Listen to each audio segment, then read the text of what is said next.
Hi, students. I can't believe that we're not going to be together on the day that Lincoln dies. We've worked so hard to get to this point in this semester. So there's a little bit that I'd like you to do on your own today as you finish up your projects and prepare for the final exam coming up on Monday. So these last couple of slides, I would like you to watch this video that's embedded, the Khan Academy video. It's a little bit longer, it's about a 10-minute video, but it gives a really good understanding of the way the Civil War came to a close. After you had done your battle stations, a couple of things that I will mention about Antietam, and they will, pardon me, Appomattox Courthouse, and they will mention that on the video as well. So you know about Antietam, you know about Gettysburg, you know about Vicksburg. So I'm just going to go through this briefly. Although the Confederacy still showed military initiative and daring early in the war, oh my, the Union ultimately succeeded due to improvements in leadership and strategy, key victories, greater resources, and the wartime destruction of the South infrastructure. So I want to talk a little bit about the Anaconda Plan and how that kind of worked with, say, Vicksburg. The Anaconda Plan, and if you know what an anaconda is, it is a snake that kind of suffocates its victims.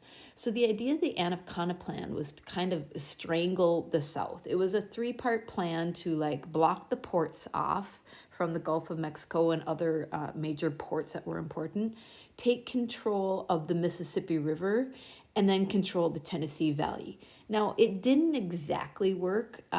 This was the Anaconda Plan that was put into effect early on. An old general named Winfield Scott was put in charge of it.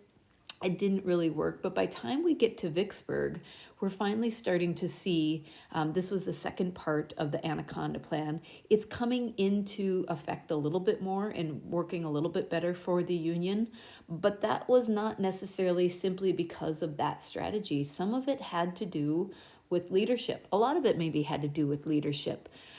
General Sherman, you see Sherman's March to the Sea. You read the idea about total war.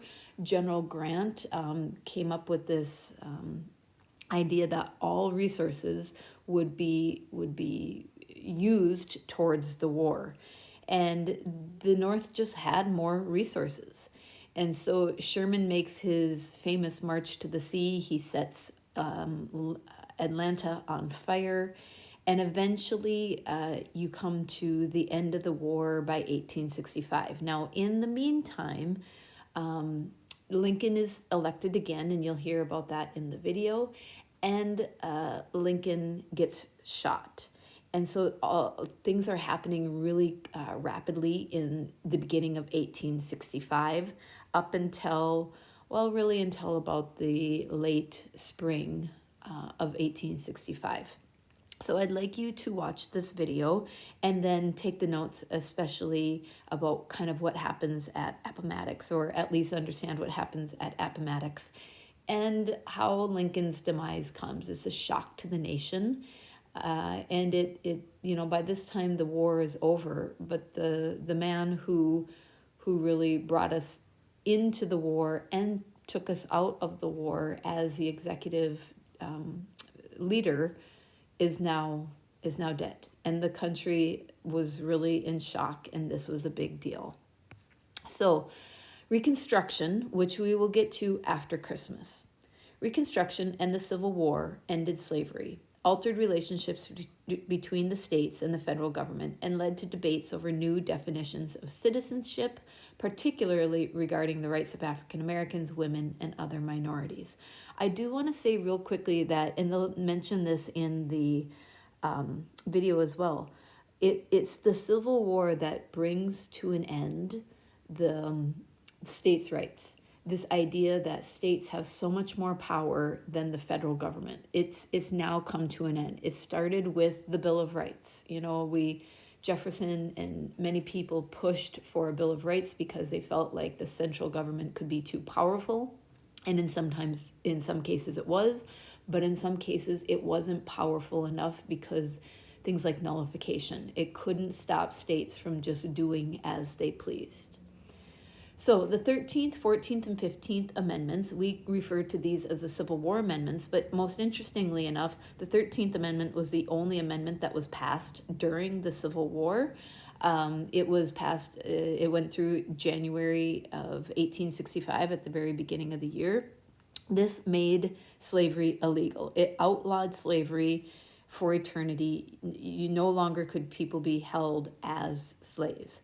And so it changed the social fabric, the political fabric, the economic fabric of the United States.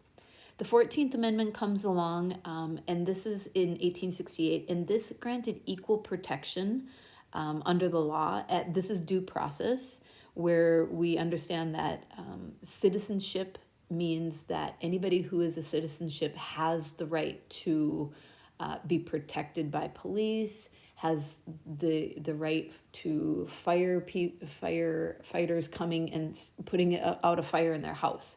It doesn't matter what part of town you live in or if the area isn't good. Everybody has the right to.